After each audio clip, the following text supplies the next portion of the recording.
आज मंगळवार, बरोबर आठवड्यानं म्हणजे पुढच्या मंगळवारी जेव्हा आपला राजकीय शोले सुरू होईल त्यापूर्वी प्रचार संपलेला असेल. साहजिकच पुढचा आठवडा हा झंझावाती सभांचा, रोड शोचा असेल. कार्यकर्ते मतदारांच्या दारी जाताना दिसतील. मात्र निवडणूक 9 दिवसांवर आली असताना अद्याप ठाकरे बंधूंची एकही मोठी सभा झालेली नाही. मोठा गाजावाजा करत अस्तित्वात आलेल्या ठाकरेंच्या युतीचे नेते अजूनही पक्षाच्या शाखांना भेटी देत आहेत. ब्रँड ठाकरेनं या निवडणुकीमध्ये ही कोणती नवी रणनीती आखली आहे याची चर्चा सुरू आहे. यावरच आधारित हा आमचा स्पेशल रिपोर्ट. 16 तारखेपासनं पुढचे 5 वर्ष तुमची काळजी आम्ही करू हा विश्वास तुम्हाला देतो. आणि म्हणून कुठं त्या ठिकाणी वेगवेगळे समाज मंदिरं नीट ऐका, लावा.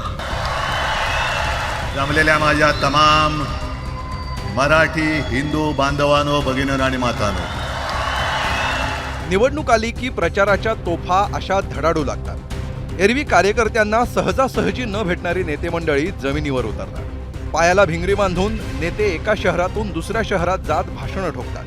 या प्रचार सभा म्हणजे पक्षांना आणि उमेदवारांना शक्ती प्रदर्शन करण्याची संधी. दरवेळी निवडणुकीत दिसणारं हे चित्र यावेळी जरा बदललेलं दिसतंय. एकीकडे मुख्यमंत्री आणि दोन्ही उपमुख्यमंत्र्यांनी प्रचाराचा धडाका लावलाय, तर दुसरीकडे नव्यानं उदयाला आलेल्या ब्रँड ठाकरेची एकही मोठी जाहीर सभा अजून झालेली नाही. या उलट उद्धव, राज, आदित्य, अमित हे 4 ठाकरे आपापल्या पक्षाच्या शाखांना भेटी देण्यात व्यस्त आहेत. उद्धव आणि आदित्य ठाकरे दररोज 10-15 शाखांमध्ये जाऊन उमेदवार आणि कार्यकर्त्यांशी संवाद साधतायत. विशेष म्हणजे लाव रे तो व्हिडिओ म्हणत सभा गाजवणारे राज ठाकरेही शाखांचे उंबरठे झिजवत आहेत. यावरून भाजप शिवसेनेच्या नेत्यांनी ठाकरे बंधूंना टोले मारण्याची संधी सोडली असती तरच नवल. मोठ्या सभेमध्ये लोक जमणार नाहीत, मग लोक ऐकायला येणार नाही, जमणार नाही, तर रस्त्यावर फिरावंच लागेल. चला, हे तर बरं झालं. माझे कुटुंब, माझी जबाबदारी, माझा बंगला, माझे घर, तिथून मुंबईकरांना ते रस्त्यावर तरी दिसू लागले. सभेला आता लोक जमा होत नाही हा त्यांना आलेला अनुभव आहे.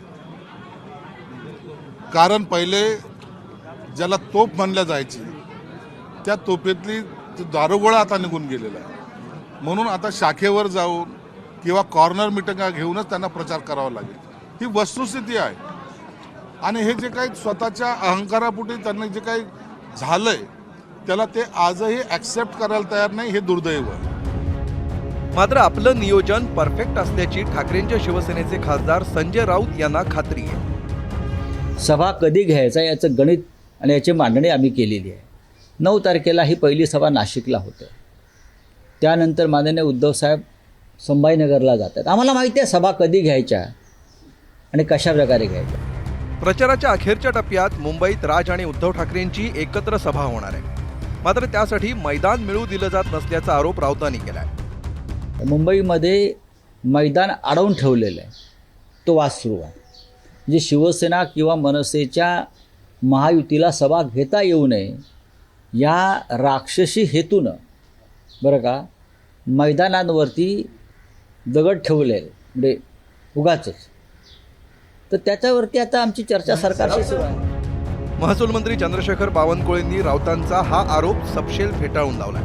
मैदान मिळत नसल्याचा आरोप सिंपथी मिळवण्याचा प्रयत्न आहे असं बावनकुळेंना वाटतंय. ते लोक काय करतात, प्रचारामध्ये त्यांचा एक ठरला आहे की भावनात्मक पद्धतीने आणि या ठिकाणी काहीतरी असा वाद तयार करून लोकांच्या मनात जागा निर्माण करण्याचा प्रयत्न आहे. कोणी कोणाला थांबवत नाही. लोकशाहीमध्ये निवडणुका लढण्याचा प्रत्येकाला अधिकार आहे आणि प्रत्येकाला ग्राउंड न्यायचा अधिकार आहे, प्रत्येकाला सभा घ्यायचा अधिकार आहे. विराट घ्या नाही तर छोटी घ्या, टिल्लू घ्या नाही तर मोठी घ्या, पण तुम्ही सभा घ्या, काही फरक पडणार नाही. नगरपालिका आणि नगरपंचायतींच्या निवडणूक प्रचारात ठाकरे बंधू मागे राहिल्याचं पाहायला मिळालं. आता महापालिका निवडणुकांमध्येही भाऊ, भाई आणि दादांचा झंझावाती प्रचार सुरू आहे.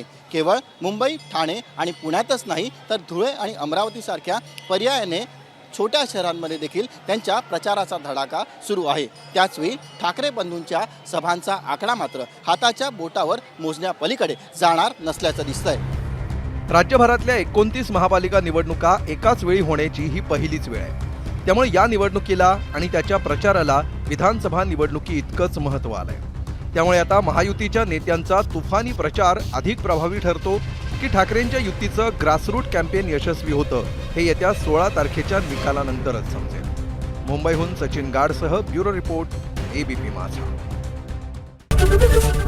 एबीपी माझा, उघडा डोळे बघा नीट.